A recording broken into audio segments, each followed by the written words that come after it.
ഏത് പ്രായക്കാരിലും വരുന്ന ഒരു അസുഖമാണ് എന്ത് ഫംഗൽ ഇൻഫെക്ഷൻസ്. അതായത് ഫംഗസ് മൂലം ശരീരത്തിൽ ഉണ്ടാവുന്ന അണുബാധകൾ. ഒരു ഡ്രൈനസ് പോലുള്ള ഒരു സ്റ്റേജസ് വന്നു, അത് ഡാൻഡ്രഫ് ആവാം, ചില ആളുകൾ അത് സെബോറിക് ഡെർമറ്റൈറ്റിസ് പോലുള്ള കണ്ടീഷൻസ് ഒക്കെ ആയിട്ട് മാറാം. ഇതൊക്കെ ഫംഗസ് ആണ് ഇതൊക്കെ മെയിനായിട്ടും കോസ് ചെയ്യുന്നത്. അപ്പോൾ തന്നെ ഈ മണ്ണിനടിയിൽ നിന്നൊക്കെ നമുക്ക് കിട്ടുന്ന ചേമ്പ്, ചേന, കപ്പ, ഇതിൻ്റെ ഉപയോഗവും കുറയ്ക്കേണ്ടതുണ്ട്. നമസ്കാരം, ഞാൻ ഡോക്ടർ ഭാഗ്യ, Q1B ഹെൽത്ത് കെയറിലെ ആയുർവേദ ഫിസിഷ്യനാണ്. അപ്പോൾ ഇന്ന് ഏത് പ്രായക്കാരിലും വരുന്ന ഒരു അസുഖമാണ് എന്ത് ഫംഗൽ ഇൻഫെക്ഷൻസ്. അതായത് ഫംഗസ് മൂലം ശരീരത്തിൽ ഉണ്ടാവുന്ന അണുബാധകൾ. അതായത് അതിനുള്ളൊരു പ്രധാന കാരണം എന്താ? നമ്മുടെ ജീവിതശൈലിയിൽ വന്ന വ്യത്യാസങ്ങളാണ്. ജീവിതശൈലിയിൽ വ്യത്യാസം വന്നതുകൊണ്ട് തന്നെ നമ്മുടെ രോഗപ്രതിരോധ ശേഷി വല്ലാതെ കുറയുന്നു. ഇങ്ങനെ രോഗപ്രതിരോധ ശേഷി കുറയുന്ന സമയത്ത് ഫംഗസുകളൊക്കെ നമ്മുടെ ശരീരത്തിൽ അനിയന്ത്രിതമായിട്ട് വളരുന്നു. നോർമലി നമ്മുടെ ശരീരത്തിനകത്തും പുറത്തും ഒരുപാട് ഫംഗസുകളുണ്ട്. ഈ ഫംഗസുകൾ അതായത് അവരുടെ ഒരു നോർമൽ ഫങ്ഷൻസ് അവർ ചെയ്തുകൊണ്ടിരിക്കും. അത് കൂടുതലാവുന്ന സമയത്ത്, അല്ലെങ്കിൽ അവർ കൂടുതലായിട്ട് പെരുകുന്ന സമയത്താണ് ഉണ്ടാക്കുന്നത് ഇൻഫെക്ഷൻസ് ഒക്കെ നമ്മുടെ ബോഡിയിൽ ഉണ്ടാക്കുന്നത്. ഇത് ഇപ്പം നമ്മുടെ ശരീരത്തിൽ കൈകളുടെയോ കാലുകളുടെയോ മടക്കുകളിലാവാം, ഇല്ലെങ്കിൽ തലയോട്ടിയിലാവാം. അതായത് തലയോട്ടി മുതൽ നമ്മുടെ കാലിൻ്റെ നഖം വരെ എവിടെ വേണമെങ്കിലും ഫംഗസ് അണുബാധ ഉണ്ടാവാം. അപ്പോൾ ഇന്ന് നമുക്ക് എന്തൊക്കെ കാരണങ്ങൾ കൊണ്ടാണ് ഫംഗസ് ഇൻഫെക്ഷൻ ഉണ്ടാവുന്നത്, അതുപോലെ ഇത് നമുക്ക് എങ്ങനെ പ്രതിരോധിക്കാം എന്നതിനെക്കുറിച്ച് നോക്കാം. ഇത് കൂടുതലായിട്ട് അല്ലെങ്കിൽ ഇത് കോമൺ ആയിട്ട് ആരിലൊക്കെയാണ് വരുന്നതെന്ന് നമുക്ക് നോക്കാം. ചില അസുഖങ്ങൾ, അതായത് പ്രമേഹം, തൈറോയിഡ്, ഇങ്ങനെയുള്ള അസുഖമുള്ള ആളുകളിൽ അവരുടെ ഇമ്മ്യൂണിറ്റി, രോഗപ്രതിരോധ ശേഷി വളരെ കുറവായിരിക്കും. അതുപോലെ തന്നെ ഇപ്പോൾ പ്രമേഹമുള്ള പേഷ്യൻസിനെ നോക്കുകയാണെങ്കിൽ അവരുടെ രക്തത്തിൽ ഗ്ലൂക്കോസിൻ്റെ അളവ് കൂടുതലായിരിക്കും. അത് ഈ ഫംഗസുകളൊക്കെ വളരാനുള്ളൊരു ടെൻഡൻസി, ഇങ്ങനെയുള്ളൊരു സാഹചര്യത്തിൽ അവർക്ക് വളരാനുള്ളൊരു ടെൻഡൻസി കൂടുതലായിരിക്കും. അതായത് നോർമലി നമ്മുടെ ശരീരത്തിൻ്റെ ഒരു പി എച്ചിൽ വരുന്ന വ്യത്യാസം കൊണ്ടും ഫംഗസ് ഇൻഫെക്ഷൻ കൂടുതലായിട്ട് വരാം. നോർമലി ഉള്ളത് ഒരു അസിഡിക് pH ആയിരിക്കും. അപ്പം ഇതൊരു ആൽക്കലൈൻ pH ഒക്കെ ആവുന്ന സമയത്താണ് ഫംഗസുകൾ കൂടുതലായിട്ടും വളരുന്നത്. അപ്പോൾ ഈ ഒരു കാരണം കൊണ്ട് ഫംഗസ് ഇൻഫെക്ഷൻ നമ്മുടെ ശരീരത്തിൽ ഉണ്ടാവാം. അതുപോലെ തന്നെ അമിതവണ്ണമുള്ള ആളുകളിൽ കൊഴുപ്പ്, ഫാറ്റ് സെൽസ് കൂടുതലായിരിക്കും. അതുപോലെ തന്നെ അവരിലൊരു പ്രമേഹ രോഗത്തിൻ്റെ ഒക്കെ ഒരു സാധ്യത വളരെയധികം കൂടുതലായിരിക്കും. ഇങ്ങനെയുള്ള കേസിലും എന്തുണ്ടാവാം, ഫംഗസ് നമ്മുടെ ശരീരത്തിൽ അല്ലെങ്കിൽ ഫംഗസ് കൂടുതലായിട്ട് പെരുകാനുള്ളൊരു ചാൻസ് ഉണ്ട്. ഇതുമൂലം നിങ്ങൾക്ക് ഫംഗസ് ഇൻഫെക്ഷൻ വരാം. അതുപോലെ തന്നെ സ്റ്റിറോയിഡ്സ് ഒക്കെ കുറേ കാലം എടുക്കുന്ന ആളുകൾ, അല്ലെങ്കിൽ ആൻറ്റിബയോട്ടിക്സ് ഒക്കെ കുറേ കാലം എടുക്കുന്ന ആളുകളിൽ ഫംഗസ് ഇൻഫെക്ഷൻ വരാനുള്ളൊരു ചാൻസ് ഉണ്ട്. അതുപോലെ തന്നെ ചില മെഡിസിൻസിൻ്റെ ഒക്കെ സൈഡ് എഫക്റ്റ് കാരണം, അതായത് നിങ്ങളത് ലോങ് ടേം എടുക്കുന്നില്ല, കുറച്ച് കാലത്തേക്ക് മാത്രമേ എടുക്കുന്നുള്ളൂ, പക്ഷേ അതിൻ്റെ ഒരു സൈഡ് എഫക്റ്റ് മൂലം, അതായത് ഇപ്പോൾ ശ്വാസമുട്ടലിനൊക്കെ മെഡിസിൻസ് എടുക്കുന്ന ആളുകളാണെങ്കിൽ അവർക്കൊരു ലോങ് ടേം, അതായത് അത് കുറേ കാലം എടുത്തതിന് ശേഷമായിരിക്കും വരിക. പക്ഷേ ചില മെഡിസിൻസ്, ആൻറ്റിബയോട്ടിക് ഒക്കെ ഒരു ചെറിയൊരു ഷോർട്ട് പീരീഡ് സമയത്തേക്ക് എടുക്കുന്ന ആളുകളിലും ഫംഗൽ ഇൻഫെക്ഷൻ വരാനുള്ളൊരു ചാൻസ് ഉണ്ട്. അതുപോലെ തന്നെ ചില മറ്റ് കാരണങ്ങൾ എന്ന് പറയുന്നത് നമ്മൾ പ്രോപ്പറായിട്ടുള്ളൊരു ഹൈജീൻ കീപ്പ് ചെയ്തിട്ടില്ലെങ്കിൽ, അതായത് നമ്മൾ അടിവസ്ത്രമൊക്കെ യൂസ് ചെയ്യുന്ന സമയത്ത് അതിൽ ഈർപ്പൊക്കെ കെട്ടിക്കിടക്കുകയാണെങ്കിൽ ഫംഗസ് ഇൻഫെക്ഷൻ വരാം. അതുപോലെ നിങ്ങൾ കൂടുതലായിട്ടും പോളിസ്റ്റർ വസ്ത്രങ്ങളാണ് യൂസ് ചെയ്യുന്നതെങ്കിൽ, അതായത് കോട്ടൺ വസ്ത്രത്തിൽ കൂടുതലും വിയർപ്പ് അബ്സോർബ് ചെയ്യും അല്ലേ, എന്നാൽ പോളിസ്റ്റർ ഡ്രസ്സുകളിൽ അത് അവിടെ കെട്ടിക്കിടക്കും. അപ്പോൾ ഈ നമ്മുടെ ഡ്രസ്സും നമ്മുടെ സ്കിന്നുമായിട്ടുള്ള ആ ഒരു കോണ്ടാക്റ്റിൽ നമുക്കവിടെ ഫംഗസ് ഇൻഫെക്ഷൻ, അതായത് കൂടുതൽ ആളുകൾ ഈ കക്ഷത്തിലും തുടങ്ങി ആ ഒരു ഇടുക്കുകളിലൊക്കെയാണ് ഫംഗസ് ഇൻഫെക്ഷൻ കൂടുതലായിട്ട് വരുന്നത്. അപ്പം ഈ ഒരു കാരണം കൊണ്ട് ഫംഗസ് ഇൻഫെക്ഷൻ വരാം. അതുപോലെ തന്നെ ഇപ്പം ഹോസ്റ്റലിൽ പഠിക്കുന്ന കുട്ടികളാണെങ്കിലൊക്കെ നോക്കുകയാണെങ്കിൽ അവർ ഡ്രസ്സൊക്കെ കഴുകാൻ കുറച്ച് മടിക്കുന്ന ആളുകളായിരിക്കാം. അപ്പം അവർ ഒരു ഡ്രസ്സ് തന്നെ ഒരു 3-4 തവണയൊക്കെ യൂസ് ചെയ്തെന്ന് വരാം. ഇങ്ങനെയുള്ള ആളുകളിലും ഫംഗസ് ഇൻഫെക്ഷൻ വരാനുള്ളൊരു ചാൻസ് ഉണ്ട്. അതുപോലെ നമ്മുടെ നോർമൽ സ്കിന്നിൻ്റെ ടോൺ നശിപ്പിക്കുന്ന എന്തെങ്കിലും ക്രീംസ് ഒക്കെ നിങ്ങൾ കൂടുതലായിട്ട് യൂസ് ചെയ്യുകയാണെങ്കിൽ, അതായത് നോർമലി യൂസ് ചെയ്യുന്ന ക്രീംസ് ഒരു കുറച്ച് എമൗണ്ടിലൊന്നും യൂസ് ചെയ്തുകൊണ്ട് വലിയ പ്രശ്നമില്ല, പക്ഷേ നിങ്ങൾ കുറേ എടുത്ത് അങ്ങ് യൂസ് ചെയ്യുന്ന സമയത്തൊക്കെ നമ്മൾ സ്കിന്നിൻ്റെ ടോണൊക്കെ ചേഞ്ച് ആവാനുള്ളൊരു കാരണമാവുന്നുണ്ട്. അപ്പോൾ അതായത് ഞാൻ നേരത്തെ പറഞ്ഞൊരു അസിഡിക് അതൊക്കെ ചേഞ്ച് ആയിട്ടൊരു ആൽക്കലൈൻ ഒരു കണ്ടീഷനിലോട്ട് മാറുന്ന സമയത്ത് സ്കിന്നിന് ഇങ്ങനെ ഫംഗൽ ഇൻഫെക്ഷൻസ് ഒക്കെ വരാം. അപ്പം മെയിനായിട്ടും ഈ കാരണങ്ങൾ കൊണ്ടൊക്കെയാണ് നമ്മുടെ ശരീരത്തിൽ ഫംഗൽ ഇൻഫെക്ഷൻസ് വരുന്നത്. ഇങ്ങനെയുള്ള ആളുകൾ കോമൺ ആയിട്ട് ചെയ്യുന്ന ഒരു കാര്യമാണ് എന്ത്, ചൊറിച്ചിൽ. അവർക്ക് നല്ലൊരു ഇച്ചിങ് ഉണ്ടാവും. ഈ ഫംഗസ് ഇൻഫെക്ഷൻ ശരീരത്തിൽ വരുന്ന സമയത്ത് നമുക്ക് ആ ഒരു ഏരിയയിലൊക്കെ നന്നായിട്ട് ചൊറിയും. അപ്പോൾ നമ്മൾ എന്ത് ചെയ്യും, നമ്മുടെ നഖം ഉപയോഗിച്ച് നന്നായിട്ട് ചൊറിയും. ഈ സമയത്ത് നമ്മുടെ സ്കിന്നിനെ ഇറിറ്റേറ്റ് ചെയ്യുകയാണ് ചെയ്യുന്നത്. അതുമൂലം സ്കിന്നിൻ്റെ ഒരു അപ്പർ ലെയറൊക്കെ പൊട്ടിപ്പോവും. അല്ലെങ്കിൽ നമ്മൾ വീര്യം കൂടിയ സോപ്സൊക്കെ യൂസ് ചെയ്യും ആ ഒരു ഭാഗത്ത് നന്നായിട്ട് ശക്തിയിൽ അങ്ങോട്ട്. അങ്ങനെ ചെയ്യുന്ന സമയത്ത് നമുക്കൊരു ആശ്വാസമാണ് കിട്ടുന്നത്. ഈ ചൊറിയുന്ന സമയത്ത് നമുക്കൊരു ആശ്വാസം കിട്ടുന്നതുകൊണ്ട് തന്നെ നമ്മൾ നല്ല ശക്തിയായിട്ട് അങ്ങ് ചൊറിയും. ചില ആളുകളിൽ ആ ഒരു ഏരിയയിൽ നിന്ന് ബ്ലഡ് വരെ വരുന്നതായിട്ട് കാണും, അല്ലെങ്കിൽ പസ് പോലെയൊക്കെ വരുന്നത് കാണാറുണ്ട്.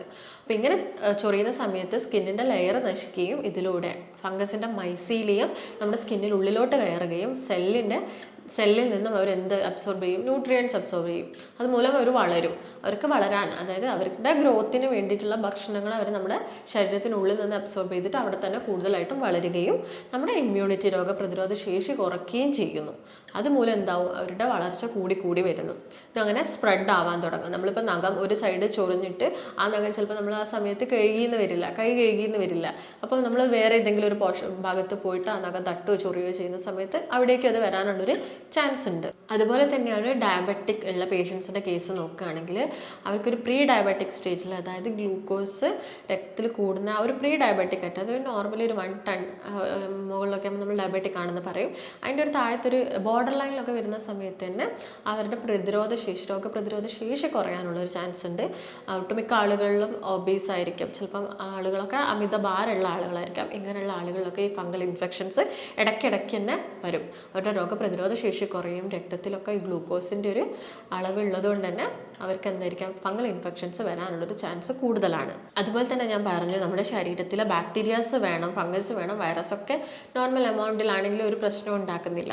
അപ്പം ഈ ബാക്ടീരിയാസ് നമ്മുടെ ശരീരത്തിൽ പ്രോപ്പറായിട്ടല്ലെങ്കിൽ എന്തുണ്ടാവാം? അതായത് നിങ്ങളുടെ ഗട്ട് ഹെൽത്ത് പ്രോപ്പറായിട്ടില്ലെങ്കിൽ, നിങ്ങൾ ഈ പ്രോബയോട്ടിക്സും പ്രീബയോട്ടിക്സും ഒന്നും പ്രോപ്പറായിട്ട് എടുക്കുന്ന ആളുകളല്ലെങ്കിൽ നിങ്ങൾക്ക് ഇങ്ങനെ ഫംഗസ് ഇൻഫെക്ഷനൊക്കെ ഇടയ്ക്കിടയ്ക്ക് ഉണ്ടാവാം. ഈ ബാക്ടീരിയാസൊക്കെ ഉണ്ടെങ്കിൽ നമ്മുടെ ശരീരത്തിലുള്ള ഇൻഫ്ലമേഷൻസ് കുറയ്ക്കുകയാണ് ചെയ്യുന്നത്, അല്ലെങ്കിൽ ഇൻഫെക്ഷൻസ് കുറയ്ക്കുകയാണ് ചെയ്യുന്നത്. അപ്പോൾ ആ ഒരു ഹെൽത്ത് നോർമലാക്കി അതിൻ്റെ ഒരു നോർമൽസ് നിങ്ങൾ കീപ്പ് ചെയ്ത് പോവുകയാണെങ്കിൽ, ഭക്ഷണത്തിലൂടെയൊക്കെ നിങ്ങളത് മെയിൻറ്റെയിൻ ചെയ്ത് പോവുകയാണെങ്കിലും ഇങ്ങനെയുള്ള അസുഖങ്ങളൊക്കെ നിങ്ങൾക്ക് വളരെയധികം, അങ്ങനെ തന്നെ വളരെ കുറച്ച് മാത്രമേ പിടിപെടുള്ളൂ. അപ്പോൾ നമ്മൾ അതൊക്കെ ശ്രദ്ധിക്കേണ്ടതുണ്ട്. ഞാൻ നേരത്തെ പറഞ്ഞു ഫംഗൽ ഇൻഫെക്ഷൻസ് തലയോട്ടി മുതൽ നമ്മുടെ നഖം വരെ വരാമെന്ന് പറഞ്ഞു. അപ്പോൾ തലയോട്ടിയിൽ എന്താണ് ഉണ്ടാകുന്നത്? ഒരു ഡ്രൈനെസ് പോലുള്ളൊരു സ്റ്റേജസ് വന്നു. അത് ഡാൻഡ്രഫ് ആവാം, ചില ആളുകൾ അത് സെബോറിക് ഡെർമറ്റൈറ്റിസ് പോലുള്ള കണ്ടീഷൻസ് ഒക്കെ ആയിട്ട് മാറാം. ഇതൊക്കെ ഫംഗസ് ആണ് ഇതൊക്കെ മെയിനായിട്ടും കോസ് ചെയ്യുന്നത്. അപ്പോൾ തലയിൽ മെയിനായിട്ടും ഈ ഒരു ഡാൻഡ്രഫ് രൂപത്തിലൊക്കെ ആയിരിക്കാം ഫംഗസിൻ്റെ ഇൻഫെക്ഷൻ ഉണ്ടാവുന്നത്. എങ്കിൽ നമ്മുടെ അത് മൂക്കിൽ നോക്കുകയാണെങ്കിൽ സൈനസൈറ്റിസ് ഒട്ടുമിക്ക ആളുകളിലുള്ളൊരു കംപ്ലൈൻ്റ് ആണ് സൈനസൈറ്റിസ്. ഇതുമൂലം നമ്മുടെ സൈനസുകൾ, അതായത് നെറ്റിയുടെ ഭാഗത്തും മൂക്കിൻ്റെ 2 സൈഡുകളിലും കവിളിലൊക്കെ ആയിട്ടുള്ള സൈനസിനൊക്കെ നല്ല വേദന ഉണ്ടാവും. ഈ സമയത്ത് നമ്മുടെ മൂക്കിനുള്ളിൽ നിന്ന് ചിലപ്പം കഫം വരും, അല്ലെങ്കിൽ നമ്മുടെ മ്യൂക്കസ് വരുന്നത് കുറച്ചുകൂടി ഒരു പച്ച, ഒരു ഡാർക്ക് ഗ്രീൻ നിറത്തിലൊക്കെയാണ് വരുന്നതെങ്കിൽ അത് അവിടെ ഒരു ഫംഗസിൻ്റെ ഇൻഫെക്ഷൻസും കൂടുതലായിട്ടുള്ളത് കൊണ്ടാണെന്ന് നമ്മൾ മനസ്സിലാക്കണം. അതുപോലെ തന്നെ നമ്മുടെ തൊണ്ടയിലും ഒക്കെ ഫംഗസ് ഇൻഫെക്ഷൻസ് വരാം. ഈ സമയത്ത് നമുക്ക് തൊണ്ടവേദനയും ഭക്ഷണം കഴിക്കാനുള്ള ബുദ്ധിമുട്ടുകളൊക്കെ ആയിട്ട് വരാം. വയറ്റിലാണെങ്കിൽ വയറുവേദന ഉണ്ടാവാം. അതുപോലെ നമ്മുടെ നഖത്തിലാണെങ്കിൽ ചില ആളുകൾ പുഴിനഖം എന്നൊക്കെ നമ്മൾ പറയാറുണ്ട്. അങ്ങനെ നഖത്തിൽ പസ്സും രക്തവും ഒക്കെ വരാറുണ്ട്. ഇതൊക്കെ ഫംഗസ് ഇൻഫെക്ഷൻ്റെ, നമ്മുടെ ശരീരത്തിലെ വിവിധ ഭാഗങ്ങളിലായിട്ടുള്ള ഫംഗസ് ഇൻഫെക്ഷൻ്റെ ഭാഗമായിട്ട് വരുന്നതാണ്. അതുപോലെ തന്നെ ഞാൻ നേരത്തെ പറഞ്ഞു, ഇപ്പം സ്കിന്നിലൊക്കെ ആണെങ്കിൽ വട്ടത്തിൽ ഒരു റിംഗ് വേം, അതിൻ്റെ ഒരു ഡിവിഷനായ റിംഗ് വേം പോലെ ഒരു വട്ടത്തിലായിട്ട് നമുക്ക് ചൊറിച്ചിലൊക്കെ വരാം. അതുപോലെ കക്ഷത്തിലും തുടയിലും ആയിരിക്കും ചില ആളുകളിൽ ഭയങ്കര ഇച്ചിങ് ഉണ്ടാകുന്നത്. ചിലപ്പോൾ അതൊരു ഡ്രൈനെസ് പോലെ, ഒരു ഇനീഷ്യൽ സ്റ്റേജിൽ ഒരു ഡ്രൈനെസ് പോലെയൊക്കെ വന്നിട്ട് പിന്നെ അതൊരു ഫംഗസ് ഇൻഫെക്ഷൻ ആയിട്ട് മാറാം. പിന്നെ അത് സ്പ്രെഡ് ആവാനുള്ളൊരു ചാൻസ് ഉണ്ട്. അതുപോലെ സ്ത്രീകളിൽ നോക്കുകയാണെങ്കിൽ അവരുടെ വജൈന ആ ഒരു ഭാഗത്ത് ഫംഗസിൻ്റെ ഇൻഫെക്ഷൻ ഉണ്ടാവാം. അതുകൊണ്ട് തന്നെ സെക്ഷൽ ഇൻ്റർകോഴ്സൊക്കെ ഭയങ്കര പെയിൻഫുൾ ആയിട്ടുള്ളൊരു കണ്ടീഷനിലോട്ട് മാറാം. അതുപോലെ ചെറിയ കുഞ്ഞു മക്കളൊക്കെ നോക്കുകയാണെങ്കിൽ അവർ ഫീഡ് ചെയ്യുന്ന സമയത്ത്, അല്ലെങ്കിൽ ഭക്ഷണം ആദ്യമായിട്ട് നമ്മൾ കൊടുക്കുന്ന സമയത്തൊക്കെ അവരുടെ നാവിൽ ഒരു പൂപ്പൽ പോലെ, അതായത് ഒരു തൈരിൻ്റെ മാതിരി, തൈര് പോലെ അതിങ്ങനെ നാവിൽ ഉണ്ടാകുന്നത് നമുക്ക് കാണാം. ഇതൊക്കെ ഫംഗൽ ഇൻഫെക്ഷൻ്റെ ഭാഗമായിട്ട് വരുന്നതാണ്. ഇങ്ങനെയുള്ള ആളുകൾ ശ്രദ്ധിക്കേണ്ട ചില കാര്യങ്ങൾ എന്തൊക്കെയാണെന്ന് നമുക്ക് നോക്കാം. ആദ്യം തന്നെ വേണ്ടത് നിങ്ങൾക്ക് വ്യക്തിശുചിത്വമാണ്. വ്യക്തിശുചിത്വം എന്ന് പറയുമ്പോൾ കുളിക്കുന്ന സമയത്താണെങ്കിലും കുളിച്ച് കഴിഞ്ഞതിന് ശേഷം നമ്മുടെ തുടയ, അതുപോലെ തന്നെ കക്ഷം, ഇവിടെയൊക്കെ നന്നായിട്ട് ഒരു ക്ലീൻഡ് ആയിട്ടുള്ളൊരു ടവൽ ഉപയോഗിച്ചിട്ട് ആ വെള്ളം, ഒരു ഈർപ്പം നമ്മുടെ ശരീരത്തിൽ ഉണ്ടാവാൻ പാടില്ല. അതുപോലെ തന്നെ നിങ്ങൾ ഇടുന്ന ഡ്രസ്സാണെങ്കിലും വസ്ത്രമാണെങ്കിലും നന്നായിട്ട് ഡ്രൈ ആയതിനു ശേഷം, ഇപ്പോൾ റെയിനീസ് മഴക്കാലമൊക്കെ ആകുന്ന സമയത്ത് ചെറിയൊരു നനവോട് കൂടിയൊക്കെ നമ്മൾ ഡ്രസ്സ് എടുത്തിടും. അതിന് പകരം നിങ്ങളതിന് മാക്സിമം ഡ്രൈ ആക്കിയതിന് ശേഷം ഒന്ന് അയൺ ചെയ്തതിന് ശേഷം മാത്രം ഉപയോഗിക്കാൻ നോക്കുക. അതുപോലെ പ്രോപ്പറായിട്ട് ക്ലീൻ ചെയ്യുക. അലക്കുന്ന സമയത്ത് നന്നായിട്ട് ക്ലീൻ ചെയ്ത് ചൂടുവെള്ളമൊക്കെ ഉപയോഗിച്ചിട്ട് വസ്ത്രങ്ങളൊക്കെ ക്ലീൻ ചെയ്യാൻ നോക്കുക. അതുപോലെ തന്നെ സോപ്സൊക്കെ യൂസ് ചെയ്യുന്ന സമയത്ത് നിങ്ങൾ മൈൽഡായിട്ടുള്ള സോപ്പുകൾ മാക്സിമം യൂസ് ചെയ്യാൻ നോക്കുക. അതുപോലെ ഡ്രസ്സുകളാണെങ്കിൽ കോട്ടൺ, ഞാൻ നേരത്തെ പറഞ്ഞു കോട്ടൺ ഡ്രസ്സുകൾക്ക് വിയർപ്പ് കുറച്ച് അബ്സോർബ് ചെയ്യാൻ പറ്റും. അതുകൊണ്ട് മാക്സിമം പോളിസ്റ്റർ, നൈലോൺ ഡ്രസ്സുകളൊക്കെ ഒഴിവാക്കിയിട്ട് കോട്ടൺ വസ്ത്രം ധാരാളമായിട്ട് ഉപയോഗിക്കാൻ നോക്കുക. അതുപോലെ തന്നെ നമ്മളെ ഇടയിലുള്ള ആളുകൾ, അതായത് നിങ്ങളിപ്പം ഒരു ഫംഗസ് ഇൻഫെക്ഷൻ വരുന്ന സമയത്ത് കൂടുതലായിട്ടും എക്സ്റ്റേണലി നമുക്ക് ആ ചൊറിച്ചിലും കാര്യങ്ങളൊക്കെ മാറാൻ വേണ്ടിയിട്ട് നമ്മളൊരു ക്രീംസ് ഒക്കെ യൂസ് ചെയ്യുന്ന ആളുകളായിരിക്കും. അപ്പം ഇതൊരു 10% മാറി. അപ്പം നിങ്ങൾ ചൊറിച്ചിലും കാര്യങ്ങളൊക്കെ വിട്ടാൽ നിങ്ങൾ വിചാരിക്കും എന്ത് ഓക്കെ ഫംഗൽ ഇൻഫെക്ഷനൊക്കെ കംപ്ലീറ്റ് പോയി, വലിയ പ്രശ്നമൊന്നുമില്ല, ചൊറിച്ചിലൊക്കെ കുറഞ്ഞല്ലോ എന്ന് വിചാരിച്ചാൽ നമ്മൾ ആ അപ്ലൈ ചെയ്യുന്ന മെഡിസിൻസും അല്ലെങ്കിൽ ഇൻറ്റേർണലി എടുക്കുന്നതൊക്കെ അങ്ങോട്ട് ഒഴിവാക്കും. ഈ ഒഴിവാക്കുന്ന സമയത്ത് കുറച്ച് ദിവസം നിങ്ങൾക്ക് വലിയ ബുദ്ധിമുട്ടൊന്നും ഉണ്ടാവില്ല. പക്ഷേ കുറച്ച് ദിവസം കഴിയുന്ന സമയത്ത് വീണ്ടും നിങ്ങൾക്ക് അത് ശരീരത്തിൻ്റെ കുറച്ചും കൂടി സ്പ്രെഡ് ആയ പോലെ അല്ലെങ്കിൽ ആ വന്ന ഭാഗത്ത് തന്നെ നിങ്ങൾ വീണ്ടും ചൊറിച്ചിലൊക്കെ അനുഭവപ്പെടാം. അതായത് അപ്പം നിങ്ങൾ മെഡിസിൻസ് വീണ്ടും അപ്ലൈ ചെയ്യുന്ന സമയത്ത് ചിലപ്പോൾ അത് കുറയണമെന്നുമില്ല.